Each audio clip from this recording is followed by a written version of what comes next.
friends! This week we are continuing to take a look at Luke chapter 15 through our Lost and Found series.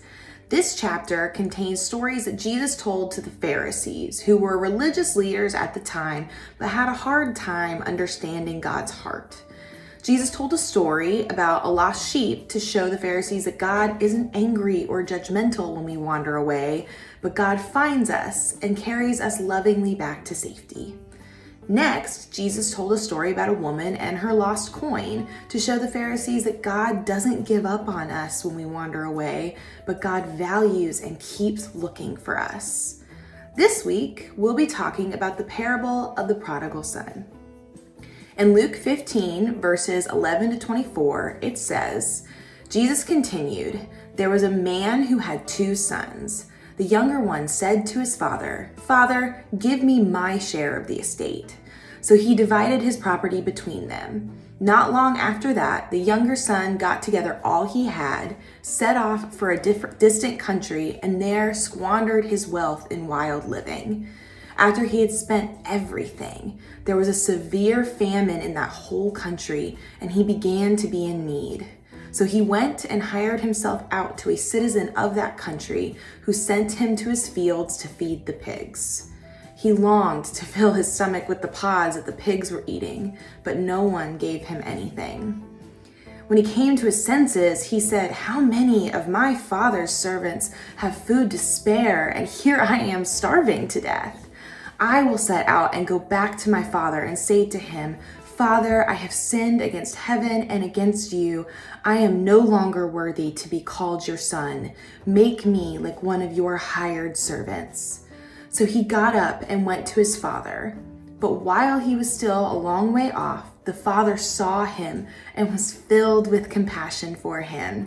He ran to his son, threw his arms around him, and kissed him. The son said to him, 'Father, I have sinned against heaven and against you. I am no longer worthy to be called your son.' But the father said to his servants, 'Quick, bring the best robe and put it on him. Put a ring on his finger and sandals on his feet. Bring the fattened calf and kill it. Let's have a feast and celebrate. For this son of mine was dead and is alive again. He was lost and is found.'" At some point or another, we've all hurt the feelings of someone we love, or even God, by acting like this son. He was impulsive, hurtful, and selfish. It's also important to understand that by asking his father for his share of the inheritance, he's basically telling his dad that he's worth more to him dead than alive. So the son deeply wounds his father in order to take off on this grand adventure where he's convinced that everything will be so much better than it is for him at home. And for a while it is, until it's not.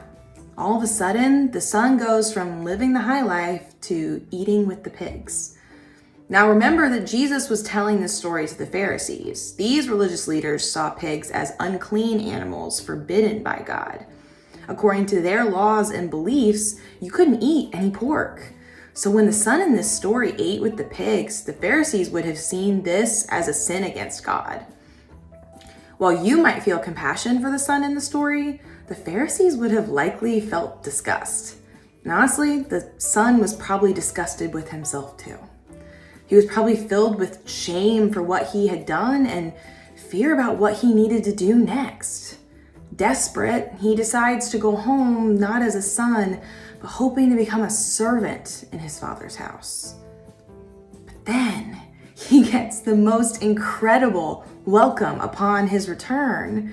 After wasting his money, disgracing his father, and bringing shame on himself and his family, his father is still filled with love and compassion for him. The father runs to the son and gives him a hug and kisses him. But a hug isn't the only thing this father gave his son. He also gives him gifts, a robe, ring, and sandals. These gifts signify that the father was accepting his son back into his family. The father didn't just allow the son to move back home, he forgave him completely. He welcomed him home. Like the father in Jesus' parable, God is so kind, loving, and patient with us. God isn't an angry old man in the clouds waiting to throw lightning bolts at us when we mess up and wander away. God is like a loving father, always ready to welcome us home.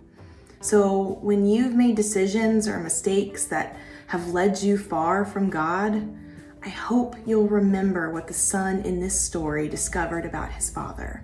When you feel lost, Jesus welcomes you back. Bye, friends.